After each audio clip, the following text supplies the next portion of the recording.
You're watching a clip from the Club podcast. Make sure you follow it on Spotify and Apple Podcasts and give it a 5-star review. Bid expected from Qatar later this week, Man United. This is good. You know news, what, though, yeah? isn't it? I don't have an issue. So anti-Glazer. I want the Glazers to get gone, and I don't have an issue with what nationality our owners are going to be. I just don't want to be state-owned by any state. A Western state, Eastern state, but it's not. Middle Eastern state. It is, let's be real. No, they're it's saying not. they're a different thing from the... Because they're not allowed to be state-owned because you can't They own two... are, bro. It's Qatari Sports Investment, and there's another group. Yeah, but- One of these group owns PSG. The other one's going to bid for United. But they're both linked, and they're both linked to the state. I don't want state ownership. I know what you're saying, Is this but... not just another example of you saying that doesn't necessarily make it true? Like, the facts of the matter are that Legally, it and in the eyes of the Premier League, it's not. Well, Yeah. Abramovich was heavily But- tied to the Russian government. It wasn't the Russian government who owned Chelsea. I wouldn't have wanted Do you know what I mean? Roman It's either. never technically that way. I wouldn't... Look, I don't think it's in an fair ideal on world, this you want podcast. the though. German model, don't you? And on this It's never gonna podcast, I happen. don't think it's right, and I could be wrong, but I don't think it's right for us to say it is state-owned when it won't officially be state-owned if the takeover happens, no, because but that would break the rules. But that's what it is in the eyes of the Premier League. But you can't... That's not true, though. We know it's not true. Because you're not We know allowed... it's not true. If it is state-owned officially, there's already one state-owned football club. They won't be allowed to buy Manchester United. So it won't be. There must be. Officially, but that's if you're naive enough to accept their... It's like City with their commercial deals. We know they're not real, but the paperwork's there, apparently. Well, yeah, you Do know what I mean? got to lean on the Apparently. legality of it, don't you? Do we not exactly? Even if you think that for the purposes of this podcast and for the purposes of football, do we not have to proceed that the rule of law is supreme? And if the rule of law says that Well, we it's can't okay, stop anything, can we? no, but equally, for us to just go, well, you're naive if you think it's wrong. But I think it's obvious, bro. It's like with Newcastle, isn't it? They say they're not state-owned. They are. So do you- Oh, yeah, exactly. They are. Okay, so, but so is your I never want to be owned by a state because in that state are going to use you Yeah, but to... what's the difference? I'm not trying... what's the difference between a billionaire, an oligarch, who was washing his money at Chelsea and in a way that he was putting loads of money into the club to kind of get this kind of entertainment product out of Chelsea Football Club? It's not. Look, I'm not saying dissimilar. I'm not saying Todd Bowley's would make me happier or something. Yeah. Someone like that. Yeah. I don't I know didn't what you want the mean, by the way, Glazers but in the it's first hard. place. Like, it's just one of those. You've got no billionaires really that are going to be morally, and that's the problem that you've got. But I still don't want to be state owned. Like, I said it about Newcastle, say about City. I criticised. For me, you PSG either for it. vouch for And no billionaires and in this the is game where the as Premier League independent should fan-owned take- football clubs, or all billionaires for me on some level are the same. The On Premier some League level, should to be take a billionaire, you've stand. exploited someone. And they to be a should have took billionaire. a stand from the start, but now Yeah. it's too late. What's that saying? The horse has left the barn or something? You shut the door Yeah. after the horse has bolted. Yeah. Another The horse is bolted. Another one to throw at you But I as don't well. Did you see who was linked today, Adam? But by the way, as well, Jim Ratcliffe, yeah, people are painting him out to be the guy. He's He not would the also guy. put us, he'd put the debt into Ineos, but he'd be expecting that debt to come from somewhere, and United would be expected to pay that. That's not all roses either. They're all morally devoid, mate. I think that's the crux. Yeah, of the that's how they're argument. billing. You know what I mean? Go on, sorry, Elliot. I said, did you see who's been linked today? Is it Elon Musk? It is. He can lick my old arsehole. I don't want him anywhere near Manchester United. Can't even run Twitter, and he thinks he can run Manchester He'll send United. you into space, mate. SpaceX. I've got new internet. It's called Starlink. You need to Yeah. make me pop my... I've got Adam's had his wisdom to that. He's got stitches. But he's right, though. He has got- I've got Starlink. new internet, which is He's given Ukraine vital information during the war and stuff like that. Starlink's incredible. Starlink's- This podcast is going very awry, by the way. I'm realising we're deviating far off topic. okay. Let's keep this on track, Adam. If it's proven, even beyond your skeptical mind, and my skeptical mind as well, but if it's proven enough for the Qatari bid to be accepted, are you excited about what the future holds, and do you back the bid?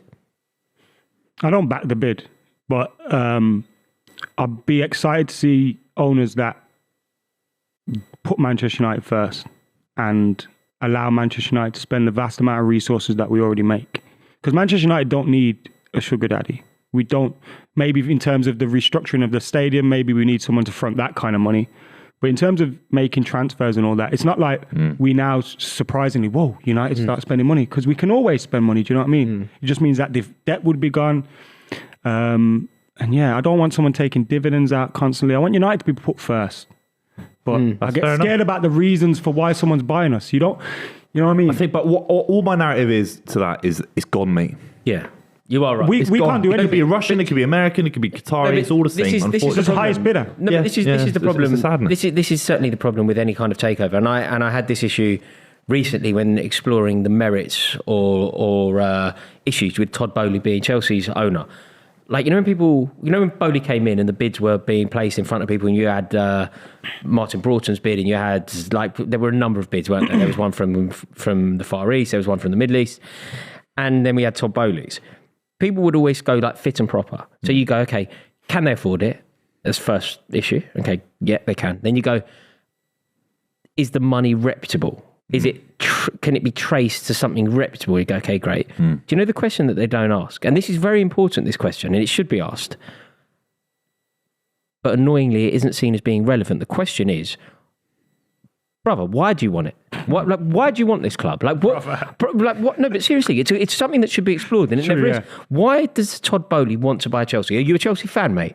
Absolutely not. Are you a football fan? Are you inherently Not to be a cynic, because I completely agree with what you're trying to say. I can tell you what I can justify. No choice? I can justify the reason why I think this should be relevant, and the reason why it should be relevant is because if your only motivation and only objective is to make more billions, so I imagine that Todd Bowley's probably looked at this and said, "I'm going to get this club at a slightly discounted rate. I'm going to pay £3 billion. I'm going to then invest £1 billion." And in 5 years, I will sell it for double the money. I will sell it for 10 billion, something like that. He will make himself £5 billion. The consortium will make themselves £5 billion in 5 years, 10 years, and it's a huge return. If that is your motivation, I think that needs to be looked at, because football clubs and football ownership, football owners are the custodians. They're a mere custodian of a British institution, and their responsibility is to look after it for the next generation. You aren't allowed, in my opinion, you aren't allowed to simply buy it to profit. Like, why do you want to buy it is as integral a question as should you buy it? Can you afford it? Where did your money come from? You're 1,000,000% right. I think unfortunately the way you've described that is a very Chelsea thing, because I think you own the pitch. That's an incredible thing that not many clubs have, and that kind of real physical ownership of an area of London is forever yours by definition. Until something incredible changes, it probably won't ever change. Man City, our former owner, we were 4 weeks away from having no money running through the club because he had his assets frozen in Thailand. It could have been a fish and chip shop owner from Portsmouth who had a couple of £1 million buying the club, or it could have been, Abu Dhabi. So there is no choice. Thing now. The there is prices no choice, of these things, like, they're not a couple of million anymore. It's a couple of billion. And when you're spending a couple of billion, you're either spending a couple of billion to make a flip in a few years, or you're spending a couple of billion to cover. No one's buying it organically, are they? No one's buying it organically. And that's the issue that you've got. Yeah, do you know what? Gone are the days. Isn't it sad that gone are the days when it was just like the local rich geezer who was buying football clubs?